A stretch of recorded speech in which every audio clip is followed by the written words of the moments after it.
Vicki is a feminist healer, teacher, artist and writer. She is co-creator of the famous tarot deck Mother Peace and author of Mother Peace, the book Mother Peace, A Way to the Goddess and Shakti Woman. And author of the books Mother Peace, A Way to the Goddess and Shakti Woman, Healing Our Fire, Healing Our World. Her latest research is encompassed in The Double Goddess, Women Sharing Power, a book about matriarchy, Amazons, and female shamanism. She is a professional astrologer and she teaches female shamanism in the Women's Spirituality Masters Program at the New College in San Francisco. Welcome, Vicki.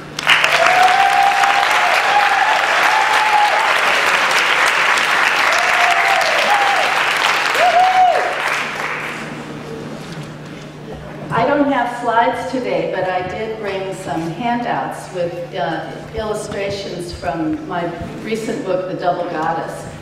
And hopefully there are enough to go around, 150 I think, so maybe you might have to share. And in the name of staying within my time frame, I'm going to read what I wrote for this occasion. Birth, death, and regeneration were themes of central importance to the late Lithuanian archaeologist Maria Gimbudis, whose documentation of Neolithic sites in Old Europe posed such a powerful challenge to patriarchy's origin story. Earlier scholars had also recognized the goddess, or female ancestress, at the center of the early peaceful civilizations of the ancient world, but Gimbudis had the good fortune to be able to use carbon-14 and tree ring dating methods, which are much more accurate than anything that had gone before their discovery in the mid-20th century. With these modern dating methods and from her position as an internationally renowned authority on the European Bronze Age, as Joan has told us, Gimbudis was able to observe that there was this earlier layer of material quite distinct from the weapons, as she put it, that she had been digging up from Bronze Age sites. Curious to investigate this discovery for herself, she set about excavating at a site called Achilleon in northern Greece. I remember Maria's excitement as she described to me in an interview when I first knew her, how she bent down and picked up from the ground her first female figurine, which had been exposed in a rainstorm the night before at the site. The backlash in archaeology toward Gimbudis' work, still very active today, is a testimony to the breathtaking power of the paradigm change she was suggesting. Whereas traditionally scholars had seen war, male domination, class stratification, competition, aggression, greed, and centralized top-down government as innate to the development of human civilization, Gimbudis saw instead peaceful, cooperative, female-centered societies without noticeable differences of wealth or prestige in burials or habitation sites. Finds from the peaceful Neolithic period are highly refined, as you saw, and show an evolved artistic development and religious sensibility.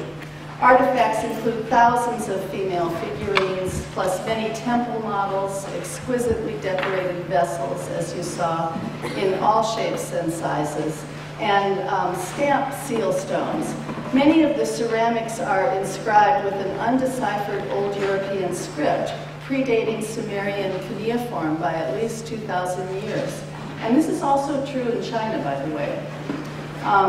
These early cultures appear to have been forcibly disrupted in waves that either destroyed or displaced the Neolithic people by people who entered the region from east of the Black Sea on horseback during the 4th and 3rd millennia.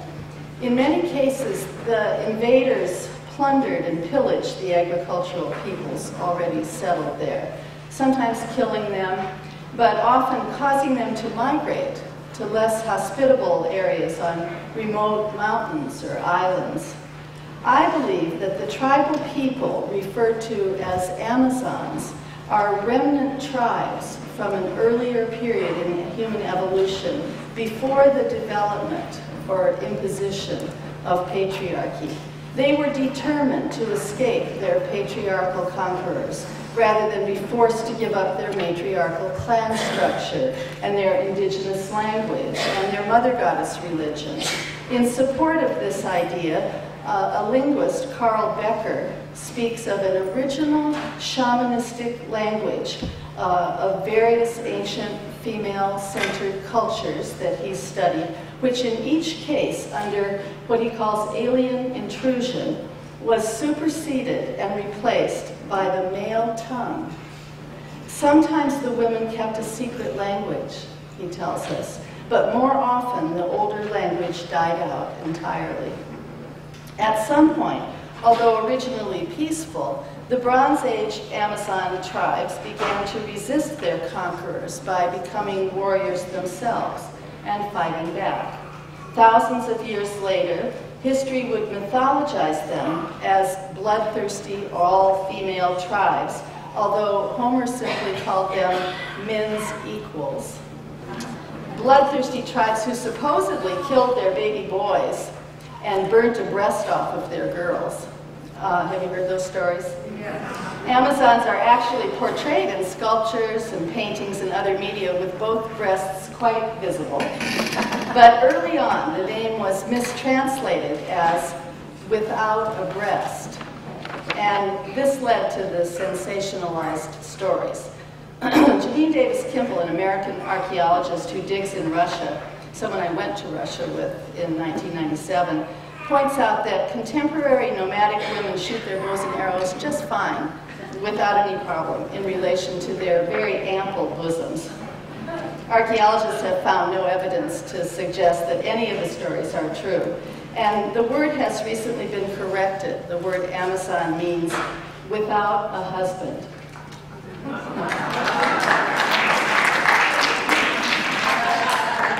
Deeply resonant, isn't it? In other words, Amazons were not exclusively female tribes of man-killing lesbians, but rather they were fighting remnant tribes of matriarchal people, women and men, still living in the ancient, egalitarian, female-centered clan structures that we've been hearing about in this conference from contemporary people. Classical Greeks depicted these fierce fighting women more often than any other subject in their painted pottery and the edifices of their magnificent temples. Clearly, by the first millennium BC, there must have been something like a full-blown resistance movement of warrior women on horseback, whose eventual subjugation was the single most important story told by the victors in early Western history. As I've suggested in my recent book, The Double Goddess, I believe that the large numbers of fabulous, what they call hordes, of unknown origin found all across Europe, Central Europe, and Central Asia, were most likely buried by these gold-wearing Amazon tribes, priestesses and warrior women, as they attempted to elude capture by their patriarchal assailants. And if you think about the way that we've been hearing about the heirloom objects that are passed down from mother to daughter as belonging to the priestesses, I think it really makes sense. Rich burials of high-ranking priestesses have also been unearthed along the Dnieper, the Don, and the Volga rivers, which support this position, as well as those found further east in the Altai Mountains and the Tanshan Mountains. I've delineated these close cultural ties sustained through the leadership of the shaman women linking east and west across the Silk Road for thousands of years. Gimbuddis never used the word matriarchy to describe her findings, choosing instead the lesser-charged word matristic to describe societies where women were positioned at the center and were responsible for many significant contributions to culture, especially religious leadership. She wrote that the worship of a female deity as the creatress of life mirrors the matrilineal or mother kinship system that most likely existed in Paleolithic and Neolithic times. Gimbutas says, the mother and the mother-daughter images are present throughout Old Europe, while the father image, so prevalent in later times, is missing. As we now know, this feature, having no particular social role of father or husband, is central to at least some of the contemporary matriarchal cultures articulating their social structures here at this conference. Always ahead of her time, Gimbutas presumed that, quote, in many societies, females did not mate for life with their male sexual partners, and that, quote, the mother and her kin automatically are the focus of the family, and the family structure is matrilineal. At an important early site from the 7th millennium BC in northern Greece or Macedonia,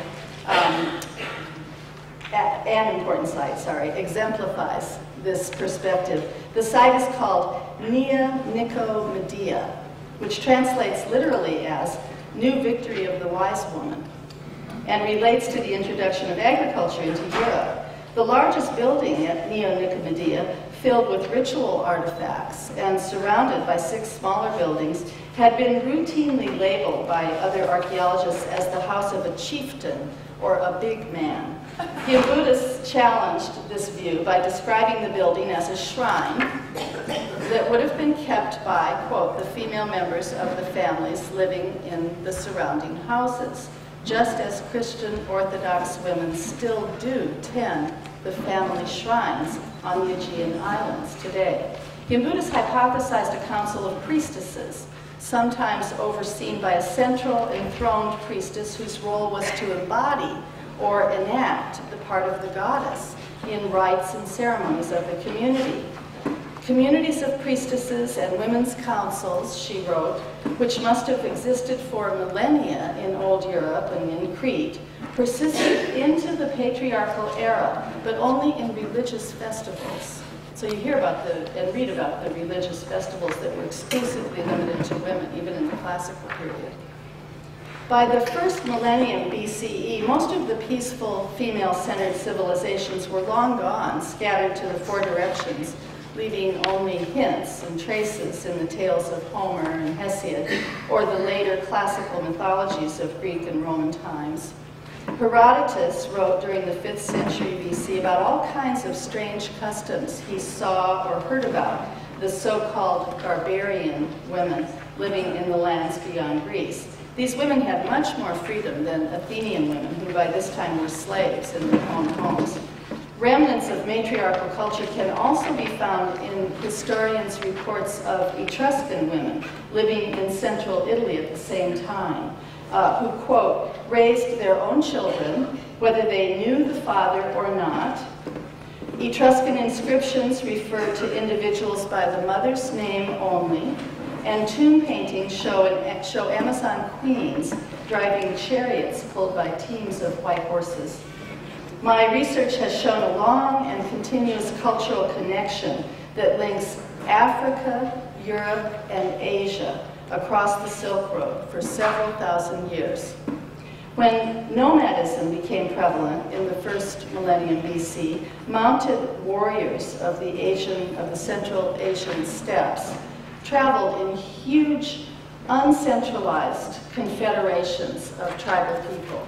The Scythians and the Saka, heard of, were apparently organized in patriarchal clan structures. There's documentation to show that they often overtook the indigenous people they found living in agricultural areas near rivers and around lakes, for example, on the Black Sea. One profound and consistent colonizing strategy that they used was marriage.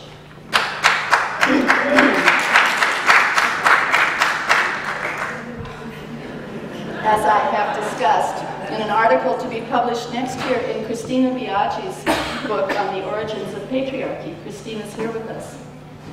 At least 2 Scythian chieftains have been found buried with high-ranking indigenous priestesses near the Black Sea, in an example of the widespread practice of bride stealing, which has come all the way down to the present day as part of seemingly innocuous wedding traditions still alive in Central Asia and also Eastern Europe. It's my theory that incoming patriarchal tribes like the Scythians, when faced with the matriarchal customs of any indigenous remnant population, would have seen them as those without husbands. They named them Amazons as an allusion to the most obvious and central distinguishing feature, their female-centered clan structure and their lack of patriarchal marriage in the way that we know it. Saromations and Sarmatians, for example, have been shown by Russian archaeologists to be female-centered peoples living in southern Russia and northern Kazakhstan from the 6th to the 4th centuries BCE. And Davis Kimball, in her wonderful book, Warrior Women, you should all know about, shows that these tribal cultures living so close to patriarchal Scythians buried their women at the prestigious center of the mounds, and that a large percentage of the women in the clans were either priestesses or warriors, and in some very special instances they were both. Warrior priestesses, she calls them. As Gimbutas reminds us, the old European matristic and the Indo-European patristic deities existed side by side for millennia with very little intermingling.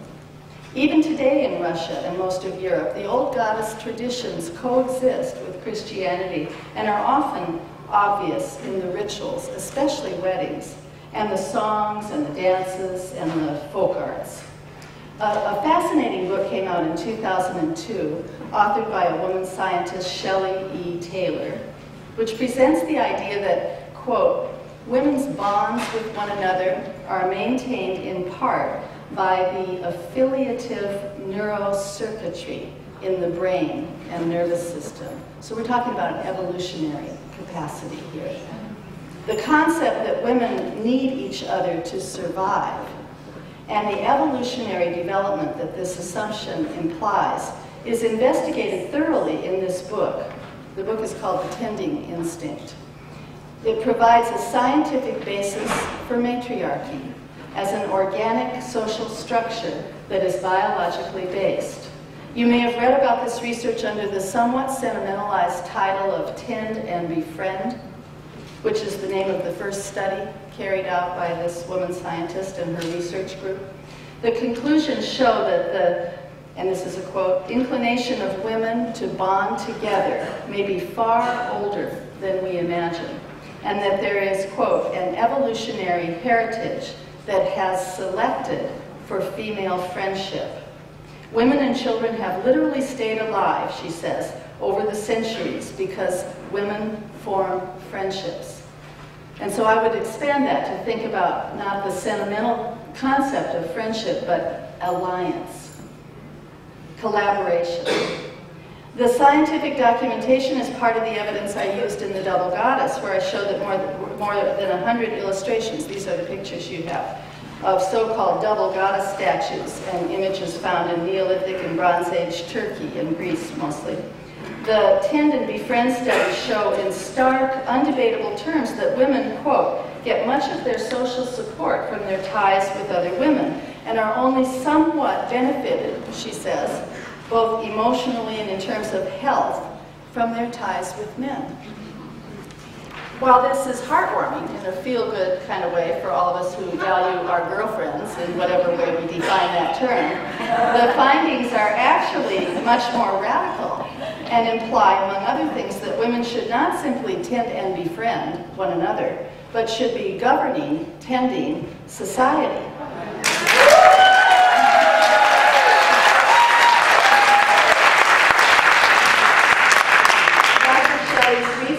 Along with other women scientists, emphasizes the biological centrality of women to the evolution of the human species. Under stress, women's responses differ greatly from men's, most noticeably in that the traditional fight or flight reflex attributed to humans doesn't actually apply to females who were never part of the early studies. Just as studies, you know, women have been left out of scientific studies because the menstrual cycle makes us kind of hard to track.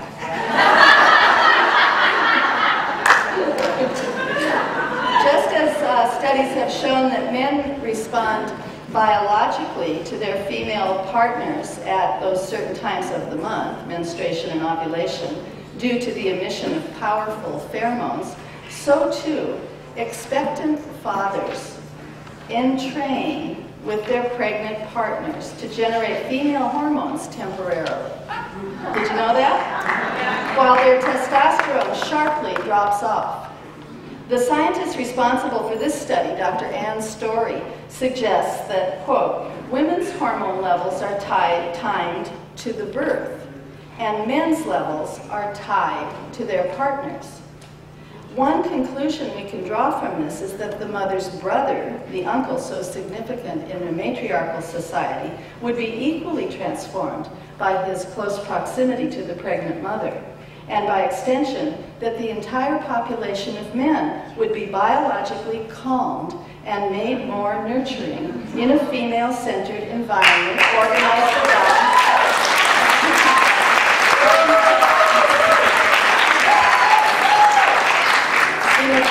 centered environment organized around the cyclic rhythms of women. This is really the important thing, that we live this way, you know, and we are forced into a structure that has to deny that. And so that's our great problem of what needs to be shifted, I think.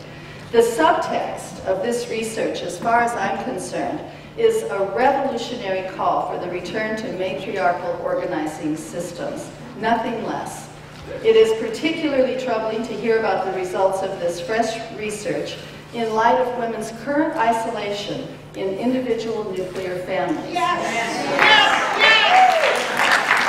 Dr. Shelley states unequivocally what we all know on some level. She says, understating it, women who are isolated from other women can be in danger. Dr. Mara Keller, in Biaggi's forthcoming anthology on the roots of patriarchy, reports that in the United States, domestic violence is the leading cause of injury to women, causing more injuries than muggings, stranger rapes, and car accidents combined. Each day, on average, 3 women are murdered by a husband or a boyfriend. More than 4 million women are battered by their partners each year, 1 woman every 9 seconds. When I was timing my talk, I figured that meant like 200 women had just been battered in the time I started to the time where we are now. And 25% of these are pregnant. And in case you have any doubts, the overwhelming majority, this is a quote, of domestic violence, 92%, is by men against women. Isn't there something seriously wrong with this picture? This scenario is happening inside of consensual relationships, inside of America. Women in the US don't have arranged marriages. We choose our mates. Yet it would seem that an American woman's home is the most unsafe place in her life, and the scariest person in her life is the one who loves her the most. Yes. How else are we to read this except as an end result of a colonization process which over time has robbed us of our discernment?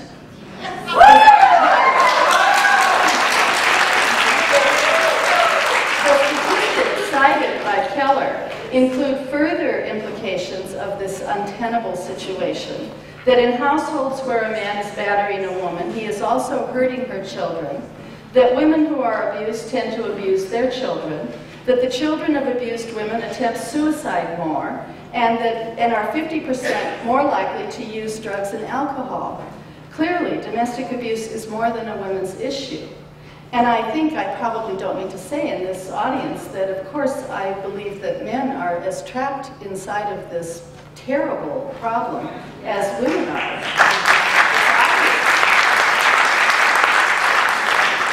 It seems time to lay to rest the tired mythology of the Amazons as male-hating females living in all-women tribes, burning off one breast in order to shoot better, and maiming or giving away their boy babies.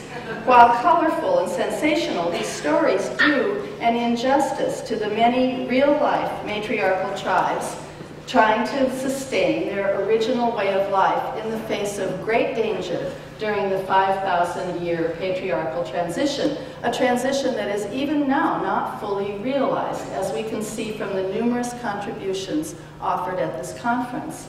Just as Jen Vaughn has stressed under the rubric of the gift economy paradigm, Dr. Shelley reports that, quote, nearly invisible women's networks provide the lifeblood of communities under stress. And she adds that at their core are older women who cook, nurse sick children and adults, take people in who are temporarily homeless, and care for others' children when they are out seeking employment or working. What better time than now to reinvigorate the archetype of the Amazons, to inspire and challenge our imaginations in terms of what responses we might make to our current conditions. I tend to view women in the West as having been abducted, and our abduction having been romanticized and made beautiful to us through our cultural stories. We know for certain now that beginning in the Bronze Age, royal women were regularly taken against their will. Helen of Troy, Medea of Colchis, the priestess Cassandra, the Amazon queen Penthesilea, all of them, the myths insist, fell in love with their captors. All of them, that is, except the Amazons, who to this day represent a resistance movement, a refusal to abandon our ancient autonomous ways, with a profound commitment to the deep truth of women's wisdom and the cyclic rhythms of natural law that lie at the base of biological life and that are embodied in the female biology. If we love this planet and if we value life itself, we ought to resurrect the Amazon in each of us today and break the chains that bind us to our own subjugation. Like a deep underground spring, may the spirit of the warrior woman erupt in each of us to challenge the hegemony of patriarchy in every aspect of our lives, from the personal to the political. Yes! Yes!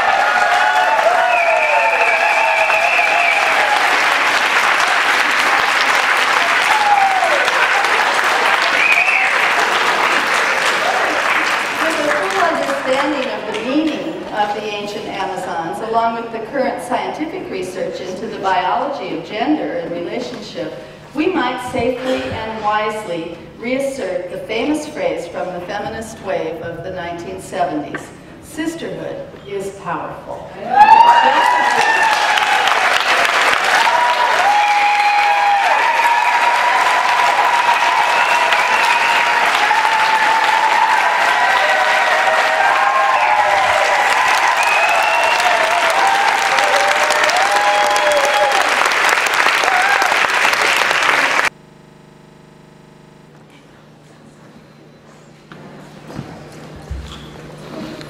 I have the pleasure to introduce to you our next speaker on this excellent panel here this morning.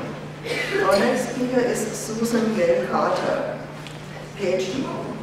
She is an assistant professor at the California Institute of Integral Studies in San Francisco,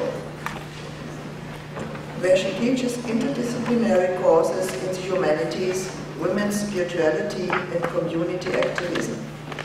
In addition to presentations on her thesis, dissertation research, Susan has presented nationally and internationally on topics such as community-based learning, engaged spirituality in higher education, and the critical intersection of women's spirituality, women's studies, and the processes of social change. Please help me welcome Susan.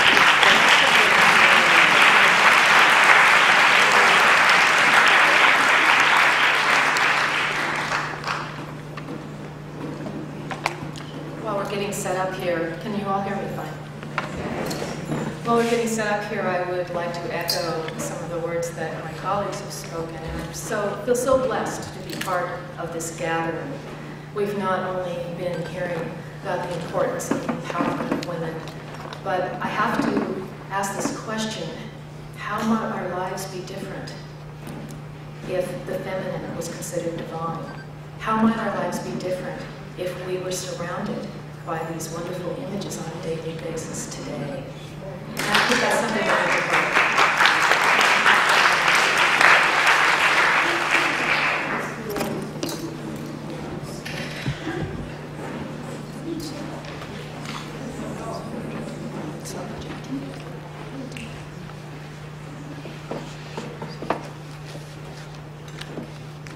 I guess we have to restart, so I'm just going to keep talking.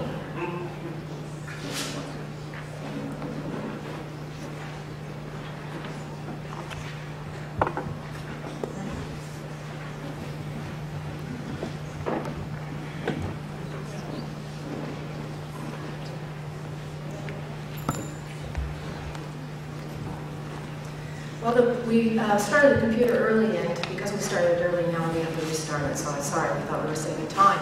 But while we are restarting, let me say how I come to this work and what my approach is. Again, echoing Marguerite's words, I definitely come to this material on Japan from an outsider's standpoint, gaijin, which literally means outsider. However, I do have a long-term love affair with the Japanese culture and have been working with it since 1972 when I first went to Japan one summer as an international summer camp counselor. And then went back to university as an undergraduate and studied the language. And so I've been studying Japanese now and the Japanese culture for about 35 years. I lived and worked there in the 70s before there were very many foreigners, except corporate foreigners, in Japan, and really had the ability to see the culture before it was totally transformed from this global economy. And of course, the infusion of all the Japanese cars around the world, which really transformed the nation and some of the traditions of the people, of course.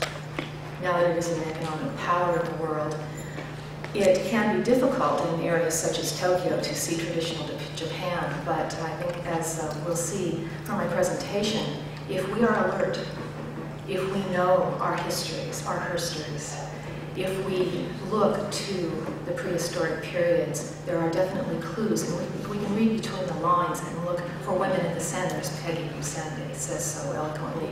We will find that we are there, and I do think that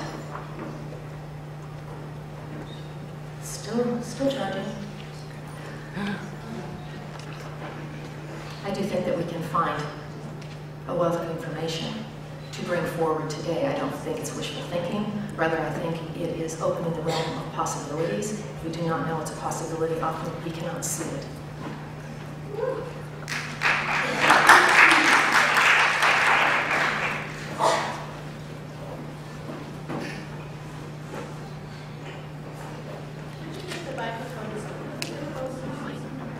Maybe.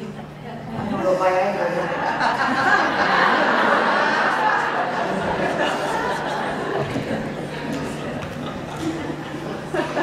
I'm going to concentrate today on the matristic roots of the Japanese sun goddess Amaterasu Omikami. I'm going to concentrate on a very early period, the Jomon period, and then I'm going to jump to the present because we have such limited time here. This is my dissertation work. It is a 300-some-odd page document with about 100 images, so we can't really do justice to the entire scope of the proto-historic, prehistoric, and historic periods, but hopefully you'll get a taste of it today. Of all the world's main religions, only in Shinto is a goddess preeminent without a male consort.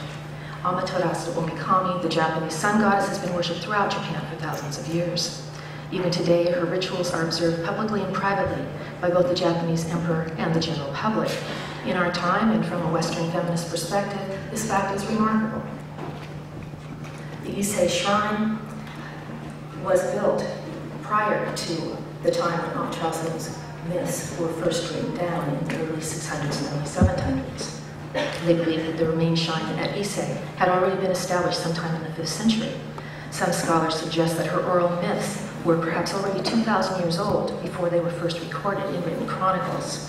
This led me to question whether there were certain characteristics present in Japan's prehistoric past that shapes her myths and allowed a female kami, which means deity, to emerge and then survive in what became a strongly patriarchal society. This then became the focus of my research work for my dissertation in the field of women's spirituality at the California Institute of Integral Studies in San Francisco. I am lucky in this work because a strong case can be made that matristic culture and matriarchy preceded patriarchy in Japan. I work with the advantage of knowing that many scholars have put forward that Japan was either matriarchal, matrilocal, matrilineal, or a feminine culture, as the men like to say, at least through the Heian period, which is up to 1185 CE. Unfortunately, rarely do they define what they mean by these terms, nor do they point to the specific aspects of the culture or the material artifacts to support these claims. I also work with the knowledge that Japan has had 8 empresses reigning throughout its history, most recent in the 18th century. There's also ample evidence of female kami worship in Japan for well over 1,300 years. In my exploration, I looked to the unilinear cultural evolution theory, the theory which posits that matriarchy preceded patriarchy in Japan, and obviously many societies around the world.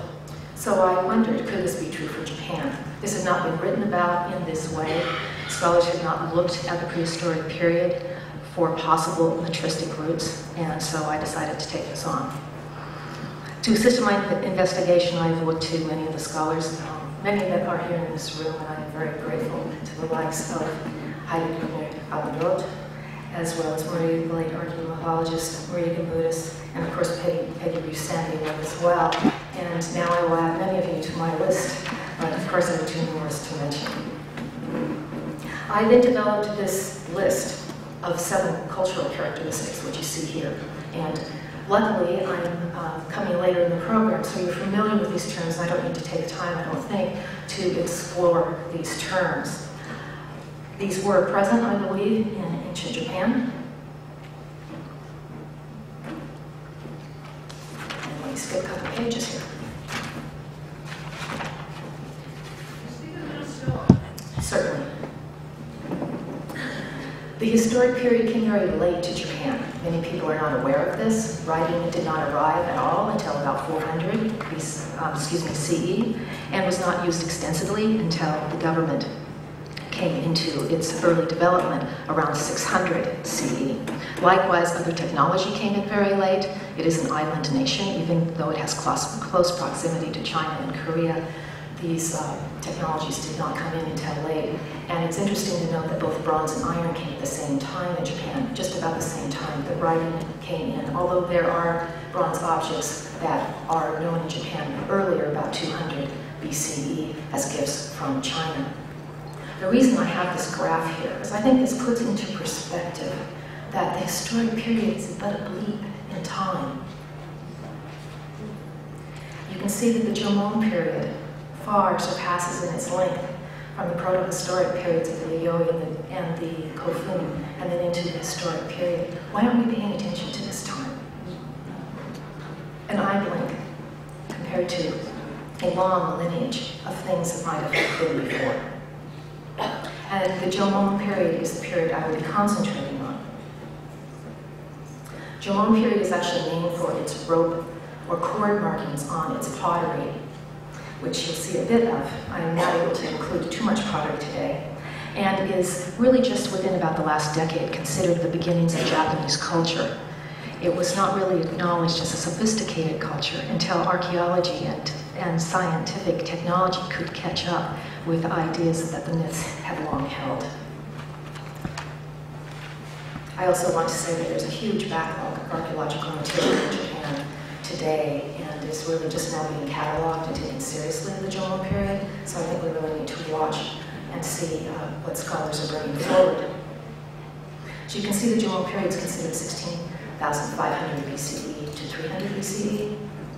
You will see in many books the number starting at 10,000 BCE. That has recently been updated due to carbon dating. There are pottery vessels, the oldest in the world, that have been dated to Japan through the remains in the pods to 6,500 BCE. As can be seen in this chart, I believe there's some evidence for patristic culture characteristics in the Jomon period, with these characteristics then diminishing or falling away as we march through time towards history. And due to the limited amount of time here, I'm really unable to detail all of these characteristics through slides, but I'd like to just quickly touch on those that I don't have images for. The first would be an egalitarian society. We know from uniform dwellings and unpretentious and sometimes even absence of grave goods that it was most likely a classless society in how we look at classes today. There's no indication that men were superior to women or vice versa. In regards to nature embeddedness, there is evidence of limited forms of agriculture, of course, hunting, fishing, and gathering practices, and continuously used settlements, many more than 1,000 years old, in one place without exhausting the resources. And I think all these demonstrate that the Jomon's people's survival really did depend on their knowledge of nature and then living in harmony with it.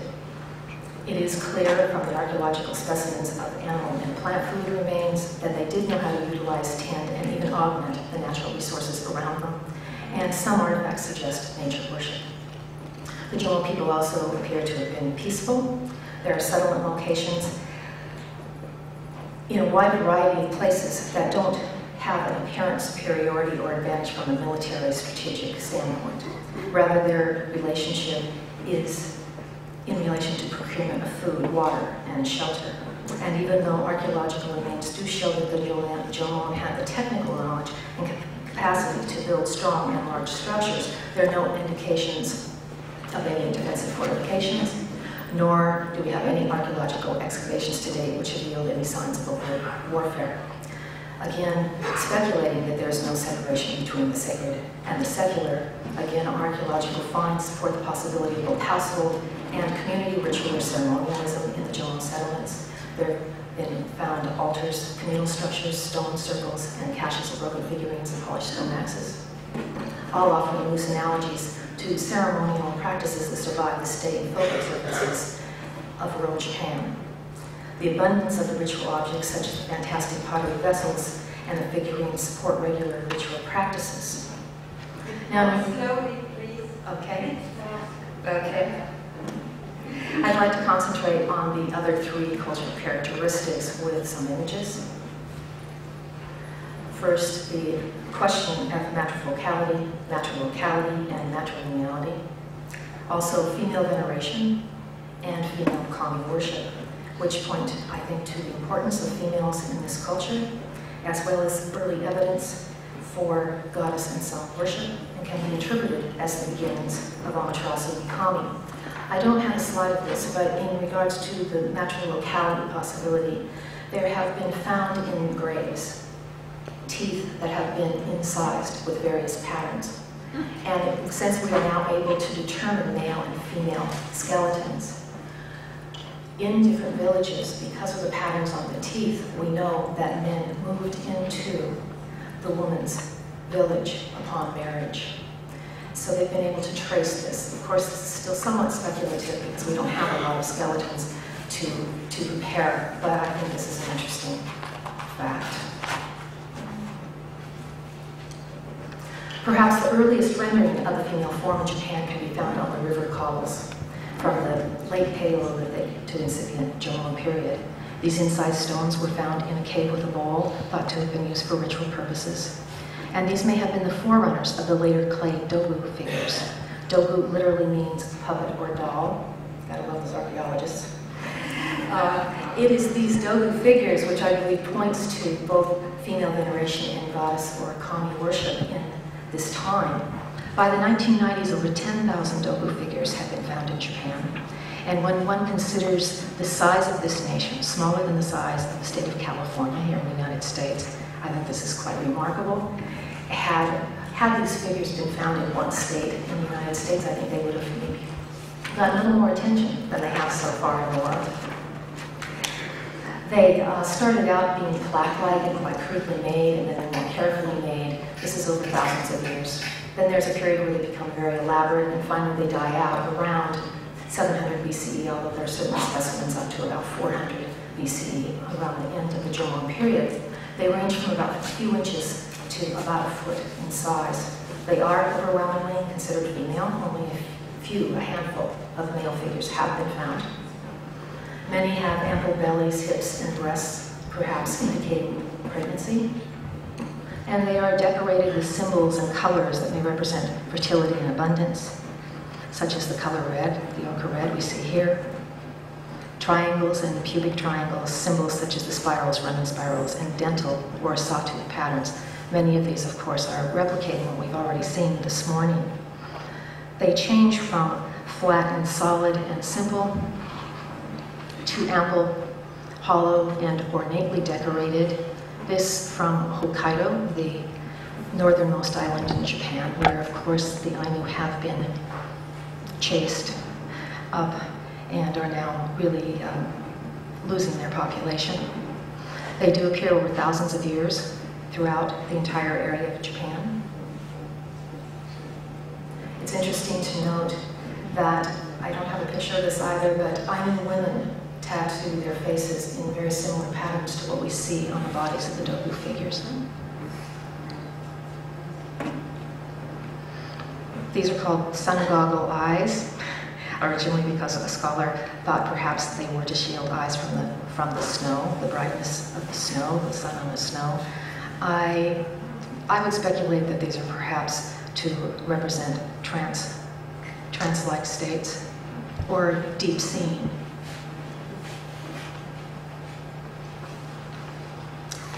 So while scholars have long been debating what their use might be, they are now finally in consensus that they were most likely goddesses, earth goddesses, and were used for ceremonial purposes.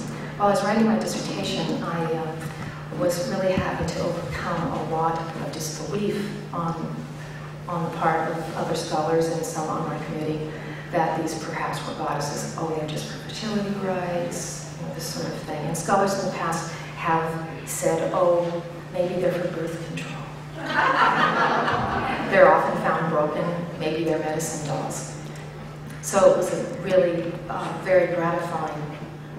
The year after I finished my dissertation, I went back to Japan, and in the Tokyo National Museum, where about 3 years previously, I had seen many Dogu figures and the early artifacts in a very dusty, dimly lit, forgotten annex of the Tokyo National Museum. They were surprised I had to ask where they were, and why would you want to see those?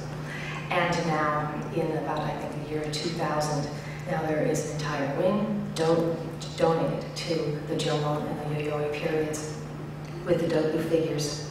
Many of those I showed at the end without titles that are in the National Museum. So that was very gratifying to me. And with this in English and Japanese, that they are considered now goddesses.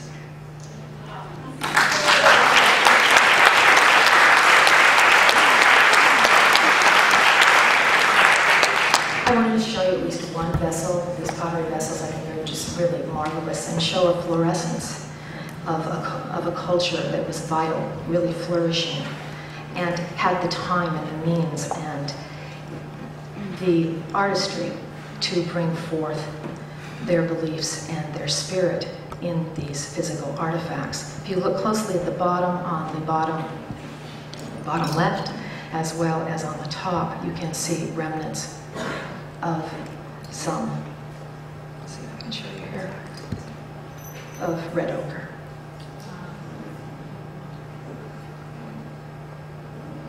Also in the Jomon period are interesting stone circles, some of which are called sundials.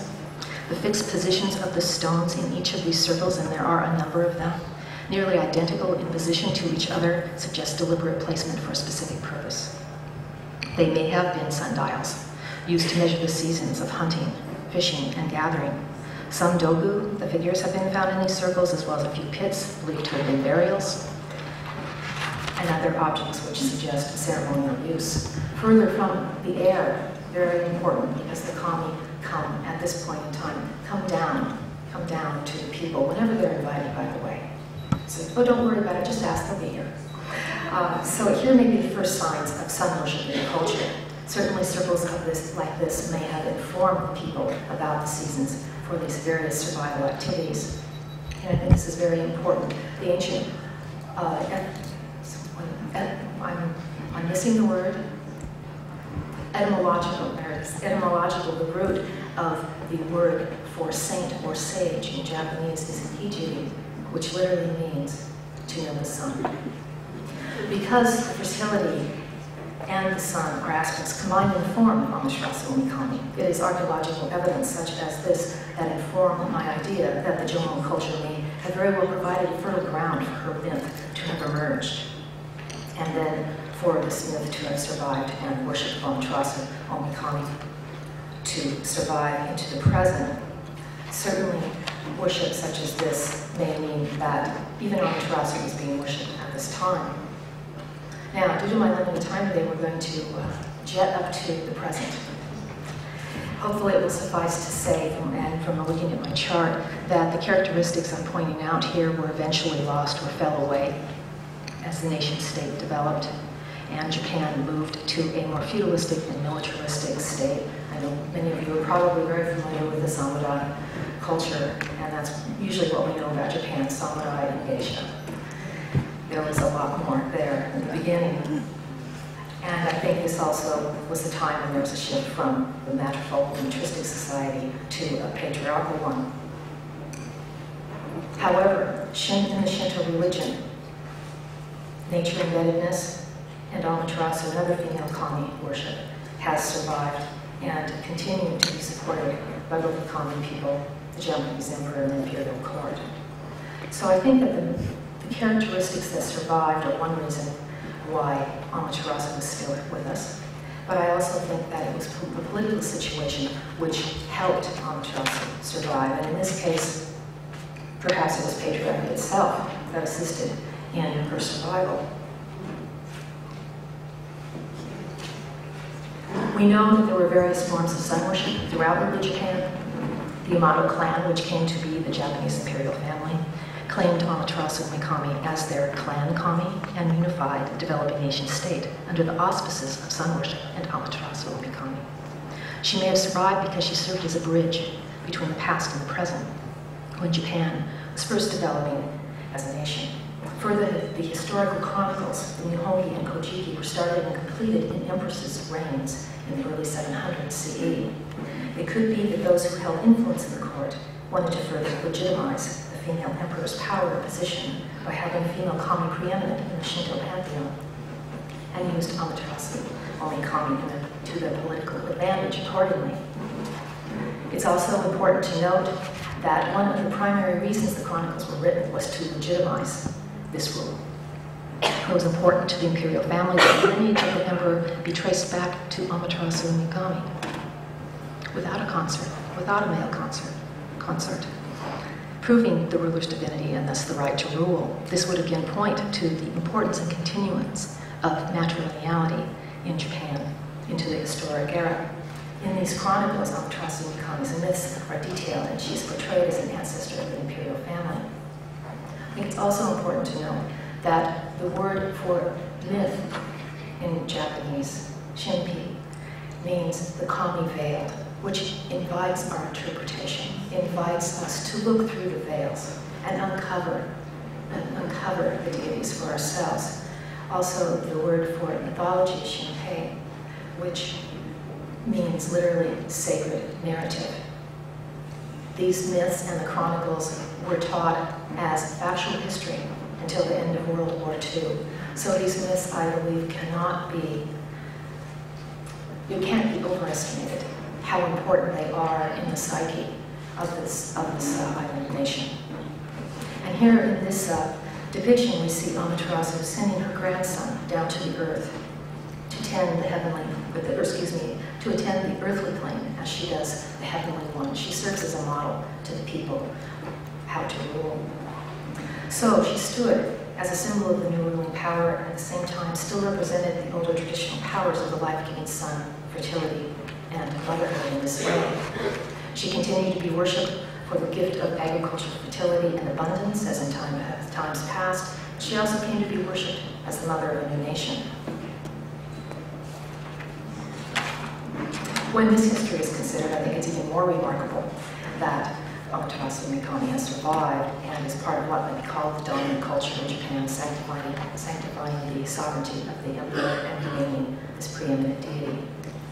She seems to be exceptional in this regard. I'm certain that there are many cultures I'm not aware of that probably have parallels, but I am not aware of them at this time. If any of you are, please let me know. So I think it's both these remaining intrinsic cultural characteristics that happened very early in Japan, that were deeply ingrained in Japan for such a long, long period, and then also the way the nation state developed, why she is still here today. All of you hear the heavenly ritual, the solemn ritual words which I humbly speak in the solemn presence of Amaterasu Mikami, the ancient word for Amaterasu, whose praises are fulfilled with the great shrine posts firmly rooted and the cross beams of the roof soaring high towards the heavenly plane. On the upper reaches of the Isuzu River at Uri and Watahari, thus I speak.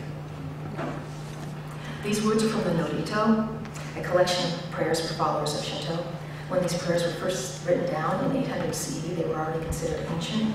It's been recited for over 1,000 years and is still recited every year by the Japanese emperor's representative on the occasion of the First Fruits Festival in the autumn season at the Ise Shrine, just about now as a matter of fact. Shinto is still much nature embedded, and we see that in the later part of the First Fruits Festival.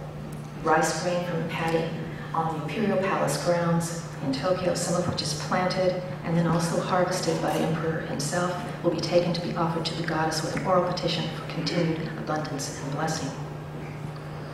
Female kami worship and worship of Amaterasu or Mikami still continues today. Over 6 million people visit her grand shrine at Ise annually. Perhaps the oldest place of continued existence, continued worship in existence, uninterrupted by war or anything else. She is still worshipped at thousands of shrines and is often symbolized around the country through her shintai, which literally means kami, body, the mirror. The mirror is her shintai, displayed in her honor. And the sun, her symbol, remains on the Japanese flag. Now, in regards to matriarchal studies, it is often questioned, even if we can prove that matriarchy preceded patriarchy, that there are still matriarchal cultures alive today. So what? How might this inform us? How does this have relevance in our modern lives? I think the answer to these things can be very surprising and quite ambiguous, vague, and again, I just call for an alertness to what we see in these early periods and what can be pulled through as a common thread into the historic era. In December 2001, after 8 years of marriage to Japan's crown prince, the crown princess Misako gave birth to a baby girl. At present, the crown prince and princess have yet to produce any male offspring, and the crown prince's younger brother has produced 2 daughters. That is to say, there is no male heir to the Japanese throne after the gentleman we see here in the slide. After him, there is no male heir. I don't remember the exact number, but it's something in the area of no males born to the imperial family for 30 to 40 years. Current law forbids a female to be emperor. Today, the gender of baby Princess Aiko, literally child of love, she's nearly 4 years old in December. She's causing the continuation of a public debate between commoners and leaders alike. Questions have arisen as to why a female cannot accede to the throne, or why the high priest of the national cult, Shinto, must be male when the sun goddess herself is female.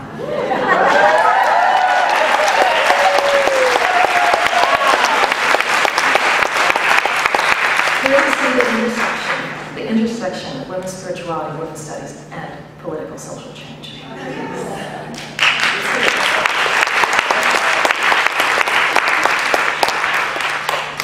Interestingly enough, current political polls prove that the general public now, in the last few years, overwhelmingly finds the solution acceptable. Many politicians, including Prime Minister Koizumi, have publicly declared that they would be in favor of reversing the law in place since the late 19th century.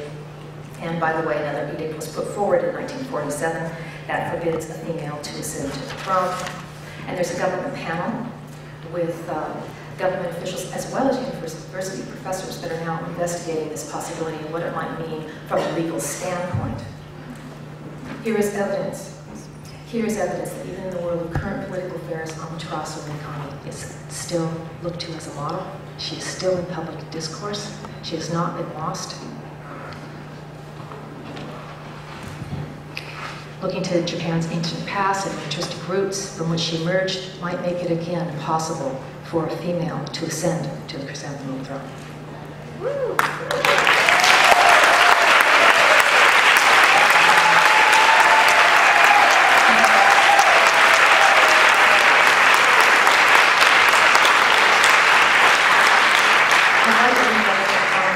If I piqued your interest today, I think this is a very rich history, and I would love to share it with all of you. The dissertation, as I mentioned, is very bulky. However, in the spirit of the gift economy, if you would like a copy of the dissertation, you can loan it from the CIS library, which does interlibrary loans at no fee. Or if you email me at the email address you see on the screen, I'd be happy to send you a PDF file. Just make sure your computer can handle it, because it is a large file. I don't want to be responsible for it crashing, but I'd be very happy to share it with you and look forward to further conversations. Thank you. For this amazing morning, all these excellent speakers here.